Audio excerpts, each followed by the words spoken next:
네, 우리는 요즘 새벽마다 전도서를 살펴봤죠. 전도자인 솔로몬이 하나님께서 주신 지혜를 가지고 인생 속에서 값진 것들을 찾기 시작합니다. 그래서 사업도 하고 잔치도 벌이고 땅도 사고 그리고 과수원도 짓고 포도 농사도 짓고 할 수 있는 모든 것들을 합니다. 그러나 그의 결론이 뭐예요? 헛되다라고 하는 거죠. 너무나 냉소적인 말입니다. 인생 자체가 허무하다는 그 소리죠. 심지어 뭐라고까지 얘기하냐? 죽음 앞에서, 이 죽음이라는 거 앞에서 이 지혜자의 모습도 뭐하다? 헛되다라고 얘기하는 거예요. 그러니까 나도, 내 인생도 하나님이 주신 지혜로 모든 걸 해봤지만 내 인생도 뭐하다? 헛되더라, 허무하더라, 냉소적으로 인생을 살펴보고 있는 겁니다. 전도서의 말씀만을 보면 우리는 헛된 인생이구나 라고 하는 것으로 끝날 수 있는데, 신약 로마서 8장 20절의 말씀을 보면 이 헛됨이 왜 우리 인생 사는 모든 사람들이 이렇게 헛된지가 분명히 밝혀지고 있죠. 로마서 8장 20절. 피조물이 허무한데 굴복하는 것은 자기 뜻이 아니요 오직 굴복하게 하시는 이로 말미암음이라. 이게 무슨 얘기냐? 피조물, 우리를 말하는 거예요. 우리의 인생은 어떻게 해요? 허무하대요. 나는 허무하게 안 살 거야 라고 생각해서 열심을 다하여 삽니다. 그런데 뭐라고 말해요? 허무한 것에 굴복한대요. 그러니까 인생의 모든 사람들은 다 허무하게 끝나는 거예요. 내가 이만큼 많은 것들을 이루었어. 내 이름이 만방에 펼쳐졌어. 내가 많은 땅들을 차지했어. 내가 많은 돈을 벌었어 라고 생각하고 남들이 볼 땐 대단하다고 여기겠지만 내 자신은 죽음 앞에 섰을 때에 모든 것들이 허무해지는 거죠.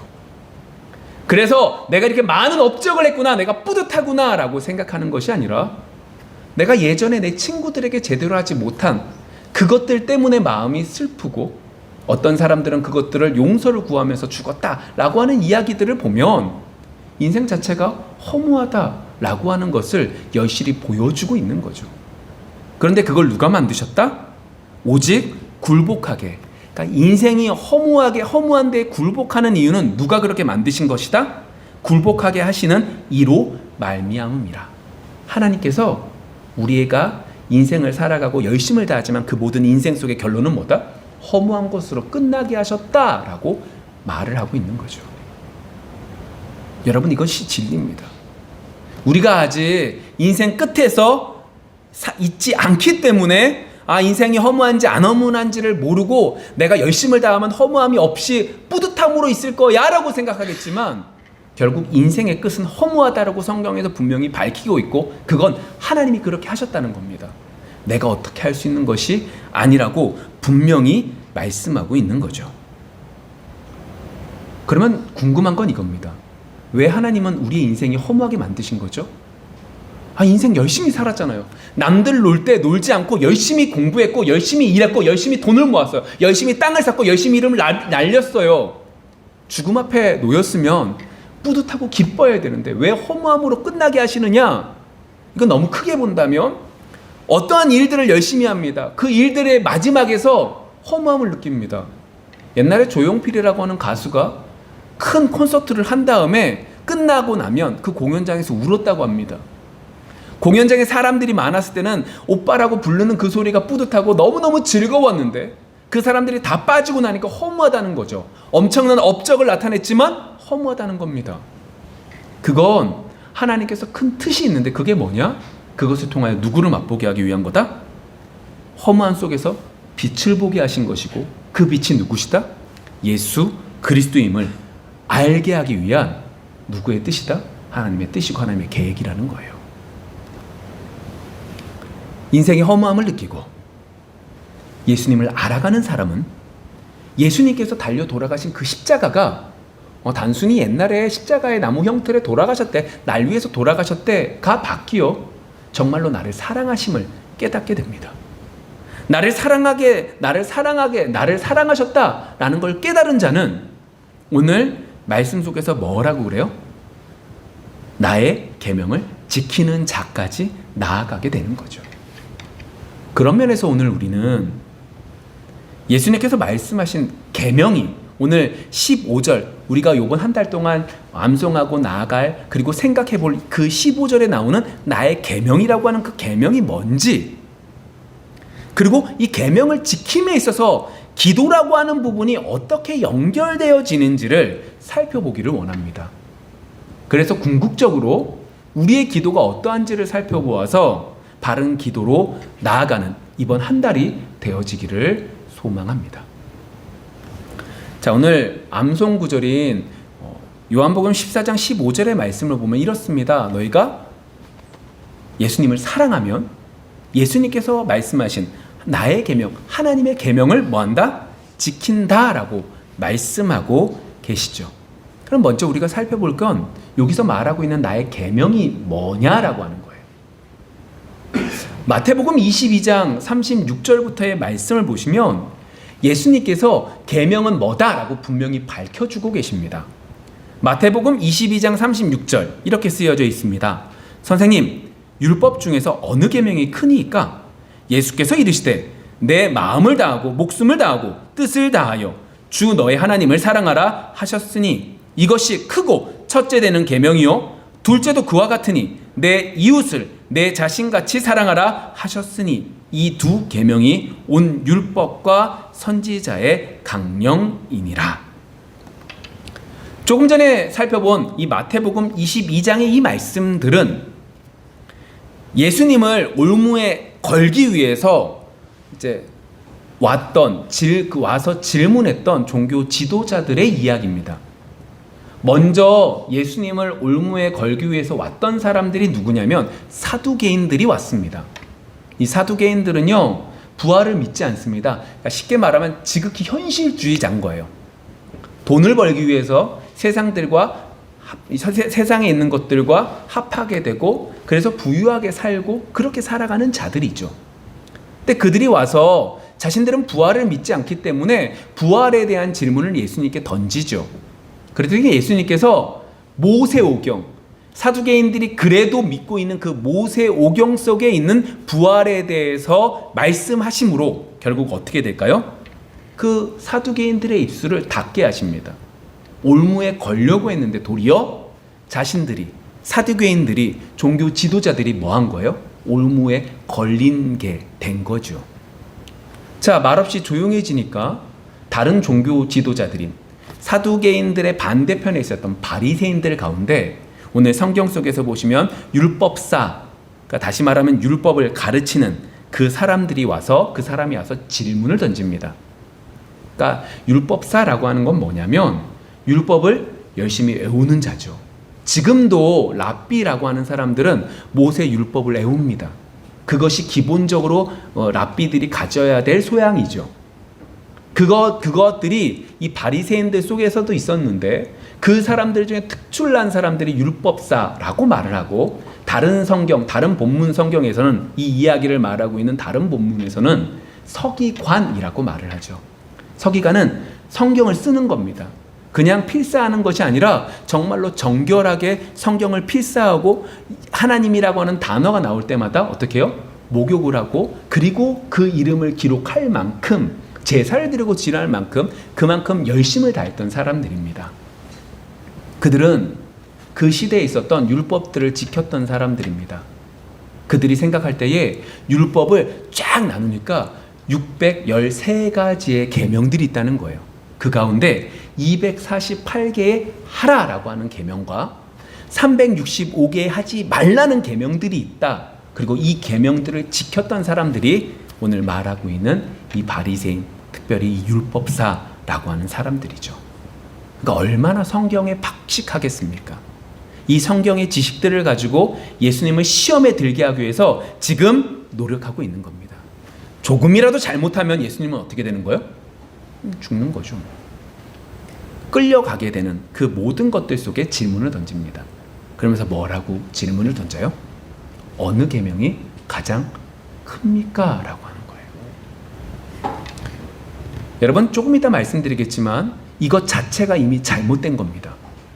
자, 어느 것이 큽니까? 라고 질문을 던지니까 예수님께서 뭐라고 답변하시냐면 신명기서 6장 5절의 말씀과 레위기서 19장 18절 말씀을 합쳐서 오늘 보고 있는 것처럼 내 마음을 다하고 목숨을 다하고 뜻을 다하여 주 너희 하나님을 뭐해라? 사랑하고, 그리고 이것이 첫 번째 재는 계명이고 둘째도 누구를 사랑하래요?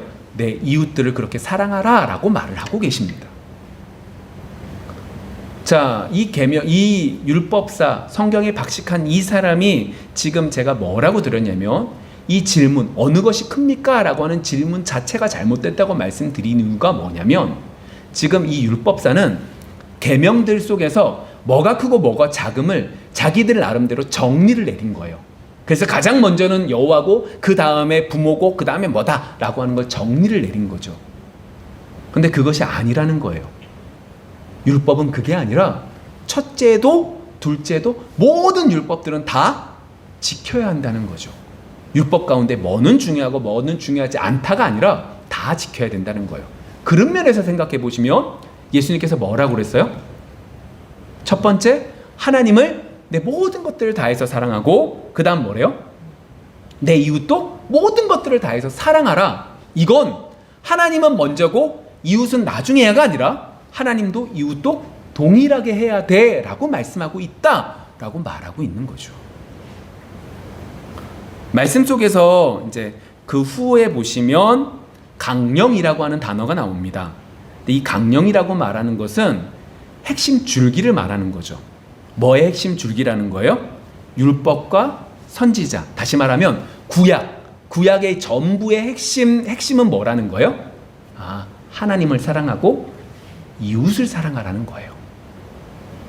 하나님을 사랑하는데 왜 이웃도 하나님을 사랑하는 것만큼 사랑하라고 하냐면 하나님이 보여요? 안 보여요?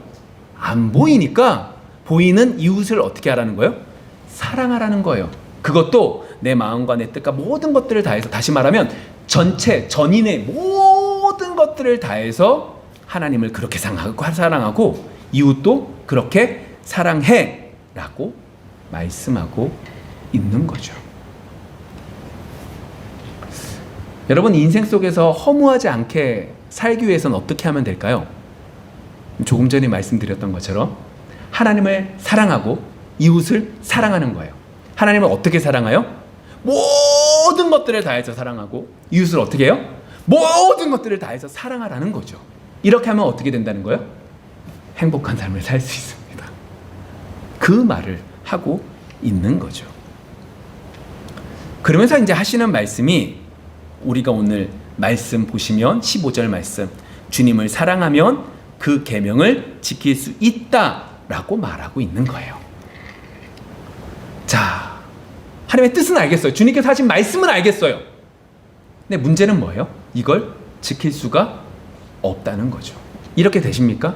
하나님을 진짜 모든 것들을 다해서 사랑하십니까? 우리가 금요일 날도 말씀을 나눴지만 고린도서에서 뭐라고 그래요? 남편들이 아내를 하나님보다 더 사랑한다라고 얘기하잖아요. 그 말씀들을 보면 우리는 하나님을 전인격적으로 사랑하지 않습니다. 내 이웃을 전인격처럼 사랑하지 못하죠. 이게 이제 우리에게 문제인 거예요. 그래서 하나님께서 어떻게 하셨냐? 우리가 오늘 본문 읽었었던 13절과 14절의 말씀을 주시는 거예요. 13절, 14절 뭐라고 말씀하세요? 너희가 내 이름으로 무엇을 구하든지 내가 행하리니 이는 아버지로 하여금 아들로 말미암아 영광을 받으시게 하려 함이라. 내 이름으로 무엇이든지 내게 구하면 내가 행하리라. 우리가 너무나 잘 알고 있는 말씀입니다. 예수님의 이름으로 무엇이든지 구하면 어떻게 된다는 거예요? 행하신다는 거예요. 기도하면 하나님께서 이루신다라고 하는 말씀인 거죠. 그래서 이 말씀을 뭐에 딱 대입하냐면 갈렙에 대한 이야기들로 대입하죠. 갈렙이 뭐라고 그래요? 이 산지를 내게 주소서. 정말로 이 산지를 얻습니다. 그걸 이제 딱 하면서 우리는 구하면 됩니다 라고 말을 합니다. 그런데 우리 이 한 구절만 13절 14절의 말씀만 딱 떼서 보지 말고 지금까지 했던 이야기들을 연결해서 좀 보시면 단순하게 지금 13절의 말씀들이 단순하게 내가 원하는 걸 구하면 이루어준다라는 의미와는 좀 다르다는 거예요. 그렇지 않나요? 내가 원하는 걸 다 이루어준다, 내가 생각하는 모든 것들이 이루어진다, 내가 바라는 모든 것들이 이루어진다라고 하는 말씀과는 지금 이야기들 15절의 말씀을 나누고 제가 조금 전에 했던 그 계명에 대한 말씀들을 나누는 것과 연결을 해보면 좀 아닌 것 같은데 라는 생각이 들어가실 겁니다. 아니, 더더구나 간단하게 이걸 어떻게 대입하면 이게 틀리냐면, 여러분들 기도해 보셨죠? 근데 여러분들 기도할 때 예수님의 이름으로 기도하시잖아요. 그러니까 기도한 그 모든 것들이 다 여러분들이 원하는 대로 다 이루어졌습니까? 이걸 대입하면 딱 아닌 거예요. 그러니까 13절, 14절 이것만 딱 떼서 보면 내가 예수님으로 이름으로 기도하면 그 모든 것들이 이루어만 져야 돼요. 근데 현실적으로 이것들이 이루어져요, 안 이루어져요? 안 이루어졌다는 거예요. 그건 무슨 말이에요? 이 말씀이 틀리든 누가 틀렸다는 거예요? 내가 성경을 잘못 봤든 두 가지 중에 하나인 거예요. 그러니까 예외가 나타나면 이건 맞는 거예요, 틀린 거예요? 틀린 게 되는 거잖아요. 그렇죠? 99%도 틀린 거예요. 100%만 맞는 거예요. 그런 면에서 오늘 13절, 13절과 14절의 말씀만 떼서 보면 문제가 뭐예요? 나는 그렇게 기도했는데 그 기도가 이루어지지 않은 거죠. 내가 믿음이 없어서 그런 거예요? 아니, 오늘 성경 속에서 그렇게 말하고 있지 않잖아요. 내 이름으로 무엇이든지 구하면이라고 했지, 내가 믿음을 가지면이라고 말하고 있지 않잖아요.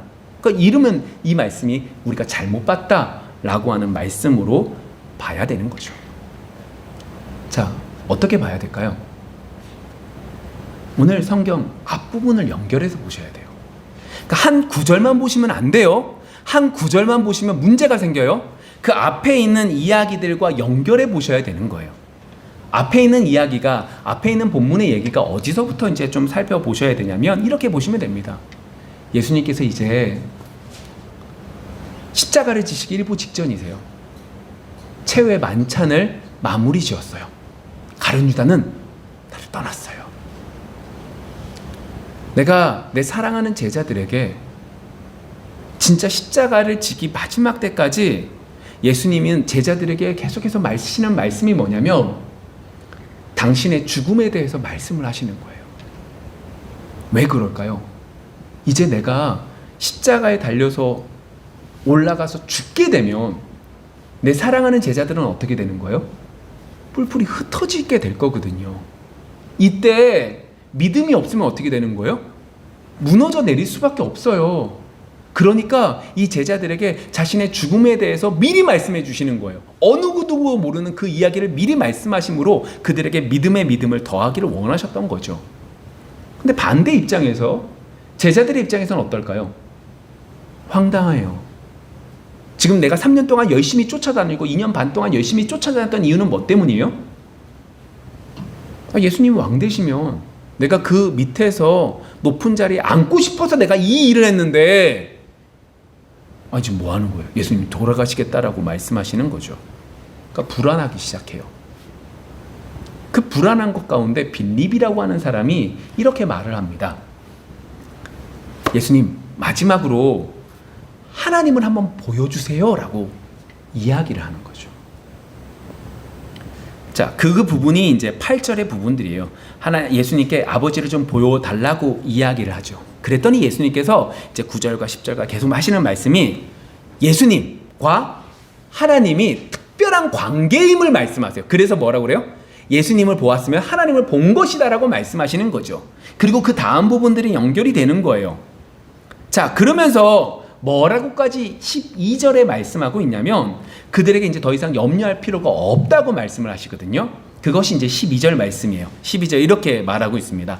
내가 진실로 진실로 너희에게 이르노니 나를 믿는 자는 내가 하는 일을 그도 할 것이요 또한 그보다 큰 일도 하리니 이는 내가 아버지께로 감이라. 자, 그 앞에 부분들이 뭐에 대한 얘기였다고요? 예수님과 하나님이 특별한 관계임을 말씀하고 있는 거죠. 이제 그러한 말씀 속에서 이것이 누구에게까지 연결되는 거예요? 예수님을 본 너희들, 다시 말하면 제자들과 우리도 뭐 하는 거예요? 예수님과 하나님과 특별한 관계로 말미암아 우리도 예수님 때문에 특별한 관계가 형성되어집니다 라고 말하고 계시는 거예요. 자, 지금까지 말씀들 이해되시죠? 그러면서 이 12절의 말씀은 이거예요. 너희들도 능력이 있게 된다라고 하는 말씀을 하는 거죠. 자, 다시 이야기를 해볼까요? 빌립이 제자들이 두려워요. 예수님 자꾸 돌아가신다고 하니까요. 근데 예수님께서는 거기에 대해서 하나님과 예수님, 나와 얼마나 특별한 관계임을, 아버지와 나가 얼마나 특별한 관계임을 말씀하시면서 뭐라고 하는 거예요? 나와 너희들은 그것 때문에 너희들도 나와 연결되어 있기 때문에 너희들도 특별해. 너희들에게 능력이 나타나는 삶을 살 거야. 너희들도 나와 같이 능력 있는 삶을 살 거야 라고 말씀하고 계시는 거라고요. 그게 12절 말씀이라고요. 이해되셨죠? 그런데 이렇게 능력 있는 삶을 살기 위해선 10절의 말씀 속에서 뭐라고 말하냐면 예수님이 내가 아버지 안에 거하고 아버지는 내 안에 계신 것을 뭐 하라고 그래요? 믿으라라고 말해요. 이해되셨어요? 자, 이 말이에요. 야, 나는 나의 아버지와 특별한 관계야. 그렇기 때문에 너희들도 나 예수가 아버지와 특별한 관계인 것을 믿으면 뭐 한다는 거예요? 너희들도 나와 같은 일을 할 거야. 더 나아가서 나보다 더 큰 일들을 할 수 있어 라고 말하고 있는 거죠. 왜 그런 거예요? 하나님의 능력이 누구에게 있는 거예요? 예수님에게 있는 거예요. 근데 그 예수님을 믿는 우리에게 그 예수님의 하나님의 능력이 우리에게도 동일하게 나타난다 라고 말씀하고 있는 거죠. 이것이 어느 정도예요? 예수님보다 더 큰 일들을 하게 될 것이다 라고 말하고 있는 거예요. 지금 제자들은요, 죽음 앞에 놓인 거예요.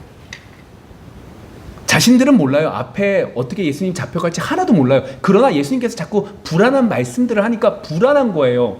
근데 그러한 자들에게 예수님은 나를 믿으라는 거예요.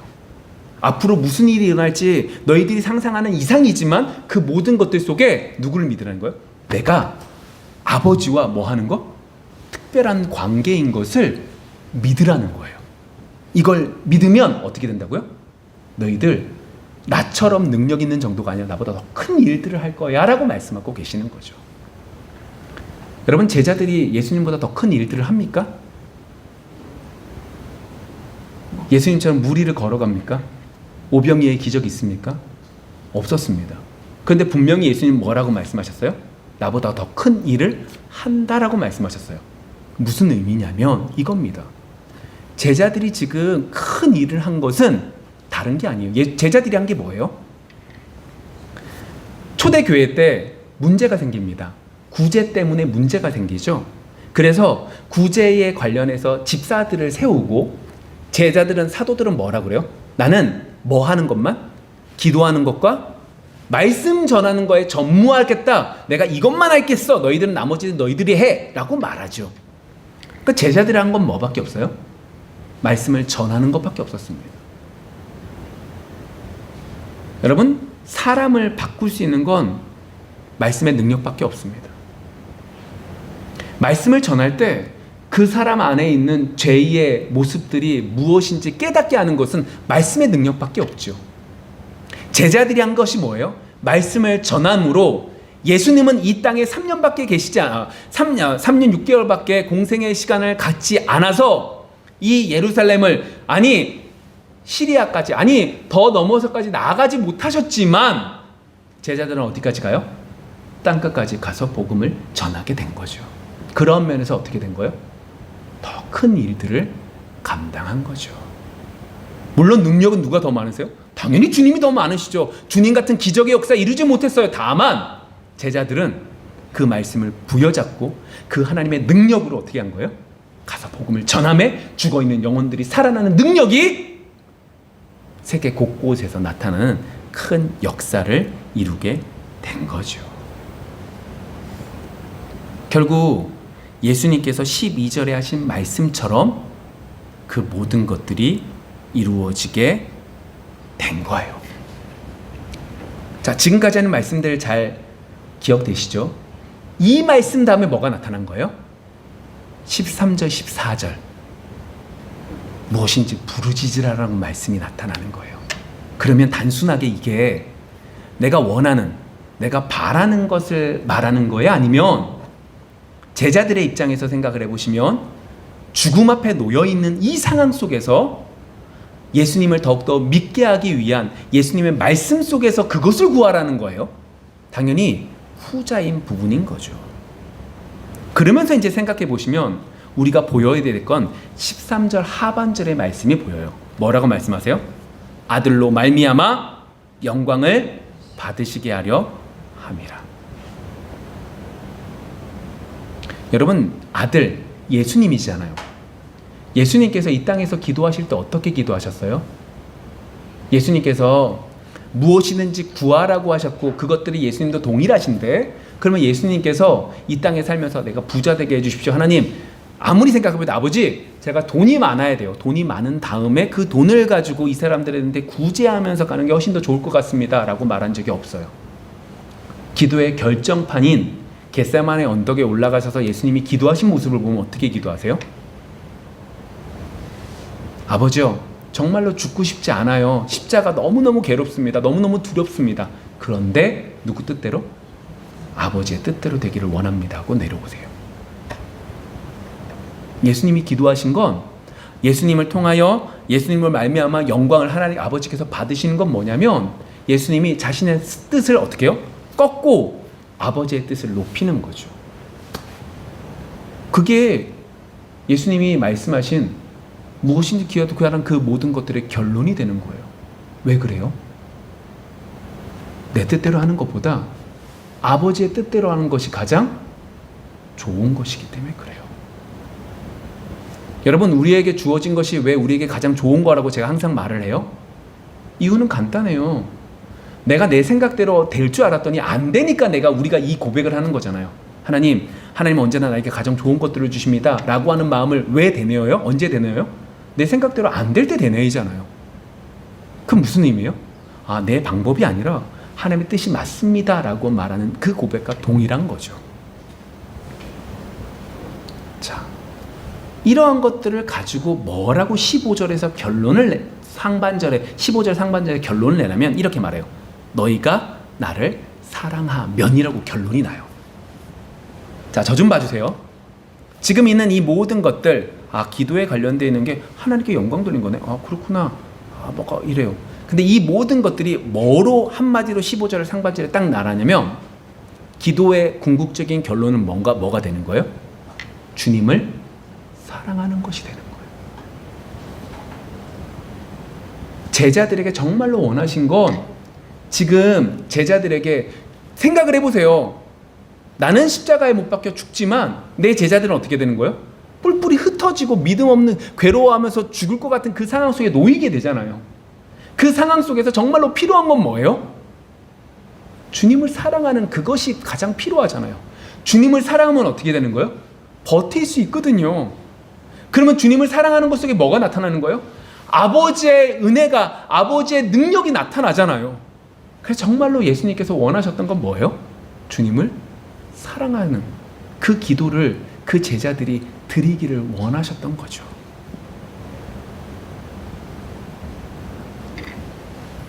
그 기도 속에 우리가 처음에 살펴봤던 계명들이 드러나요. 하나님을 사랑하는 것도 주님을 사랑하기 때문에 더욱더 하나님을 사랑할 수 있는 것이고, 이웃을 사랑하는 것도 어떻게 해요? 주님을 사랑하기 때문에 이웃을 사랑할 수 있는 거죠. 그런데 이렇게만 해도 결론이 나오지 않습니다. 사랑하라고 해서 사랑됩니까? 그래, 우리 주님을 사랑해야지. 아멘, 아멘. 주님을 사랑합니다 라고 100번을 말해도 주님 사랑되지 않습니다. 그래서 주님은 16절에 말씀을 하시는 거예요. 16절 이렇게 쓰여져 있습니다. 내가 아버지께 구하겠으니 그가 또 다른 보혜사를 너희에게 주사 영원토록 너희와 함께 있게 하리니. 자, 16절의 말씀을 뭐라고 말하냐? 15절 속에서 분명히 주님께서 제자들에게 원하셨던 건 나를 사랑한다, 주님을 사랑합니다 라고 하는 기도의 궁극적인 목적을 너희들이 이루기를 원하셨는데 제자들이 할 수 있어 없어요? 못하니까 16절에서 예수님이 대신해서 아버지 하나님께 기도해요. 뭐라고 기도하는 거예요? 또 다른 보혜사 성령을 누구에게? 우리에게 주시기를 원한대요. 그럼 그 성령이 누구와? 우리와 함께 계시기를 원한다 라고 예수님께서 기도하시겠다라고 말씀하고 있는 거죠. 우리의 기도의 목적이 주님을 사랑하는 것이 되어야 되는데 주님을 사랑하는 것이 되어지지 못하니까 예수님께서는 성령을 보내셔서 우리의 마음속에 두시겠다라고 말씀하고 계시는 거예요. 그럼 그 성령이 어떻게 하세요? 죄가 생각나게 하세요. 그럼 그 성령이 어떻게 하세요? 죄가 생각나면 두려워하면서 주님 앞에 내 고집을 꺾게 만드시는 거죠. 그러면 그걸 가지고 어떻게 하세요? 내 고집이 꺾이니 예수님의 십자가가 보이는 거죠. 예수님의 십자가가 날 위한 것임을, 나를 사랑하시는 것임을 보게 되는 거죠. 그렇게 되면 어떻게 되는 거예요?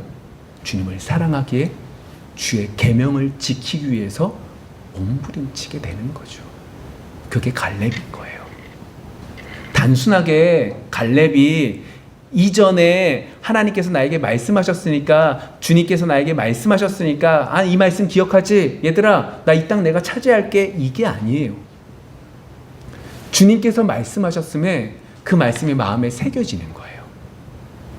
이게 단순한 말씀이 아니라, 단순히 나 좋으라고 말씀하신 것이 아니라 이 땅들은 다 하나님이 우리에게 주신 것이기 때문에 저 힘든 땅이라도 믿음으로 나가서 구할 수 있는 그 믿음이 생겨나는 거예요. 그래서 어떻게 해요?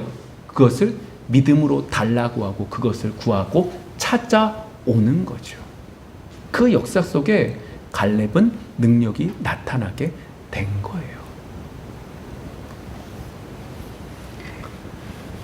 오늘 말씀을 좀 정리해 볼게요. 여러분들의 기도의 모습은 어떠세요? 혹시 우리의 기도의 모습은 최종 목표점이 우리 아니에요? 나 아니에요? 내가 잘 살기 위해서, 내가 건강하기 위해서, 내 이름이 드높이기 위해서, 그것이 우리의 기도의 목적은 아닌가요? 오늘 말씀 속에서 딴 거 지금까지 했던 말씀들 잘 못 이해해도 다 넘어가도 한 가지만 기억하시면 돼요. 우리의 기도의 목적은 뭐예요? 주님을 더욱더 사랑하는 거예요. 그럼 이번 한 주 동안 여러분들이 정말로 기도할 기도의 제목은 뭐예요? 하나님, 정말로 주님을 사랑하기를 원합니다. 그런데 오늘 말씀 16절에서 뭐라고 그래요? 그게 돼야 안 돼요? 안 되잖아요. 그러니까 뭐라고 기도해요? 성령님, 정말로 주님을 사랑할 수 있는 마음이 우리 속에 임하게 하여 주옵소서 라고 간절히 기도하실 수 있어야죠. 여러분, 그렇게 기도할 수 있는 이번 한 주가 되어지기를 소망합니다. 기도하겠습니다.